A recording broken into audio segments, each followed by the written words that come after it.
हुकूमत और real estate के नुमाइंदों के गुज़िश्ता एक हफ्ते से जारी मुज़ाकरात कामयाब हो गए। मुज़ाकरात की कामयाबी के बाद मीडिया से गुफ्तगू में वज़ीर खजाना इसहाक डार का कहना था कि इस फैसले से न सिर्फ मुल्क को बल्कि रियल एस्टेट के सेक्टर को भी फायदा पहुँचेगा। 1 जुलाई 2016 या उसके बाद एक साल के अंदर जायदाद की फरोख्त पर 10%, दूसरे साल 7.5% और तीसरे साल 5% कैपिटल गेन्स टैक्स आयद होगा। इस तरह 30 जून 2016 से पहले 3 साल के अंदर जायदाद की फरोख्त पर 5% टैक्स लगेगा। 1 जुलाई 2016 से पहले 3 साल के अंदर खरीदी गई जायदाद की फरोख्त पर 5% कैपिटल गेन्स टैक्स आयद होगा। अब जो वैल्यूएशन होगी वो FPR नोटिफाई करेगा और उसके लिए जो मेजर सिटीज हैं वो स्टेक होल्डर्स की और FPR की वैल्यूएशंस एग्री हो गई हैं।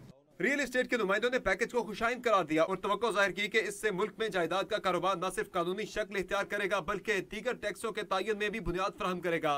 रियल एस्टेट सेक्टर बिल्कुल बैठेगा नहीं। आप देखिएगा, आप भी इधर हैं, हम भी इधर हैं, कि रियल एस्टेट सेक्टर जो है बिल्कुल अपनी जगह पे रहेगा और इंशाल्लाह पहले से ज़्यादा बेहतरी आएगी। मार्केट वैसे ही हमारी 1 महीने से टोटल ही खामोश थी। बाहर सब यहाँ से चला गया था, लोगों का इंटरेस्ट ख़त्म हो गया था।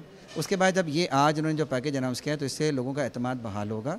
फैसले पर अमल दरामद के लिए हुकूमत आइंदा चंद रोज में ऑर्डिनेंस जारी करेगी, जिसका इतलाक 1 जुलाई 2016 से होगा।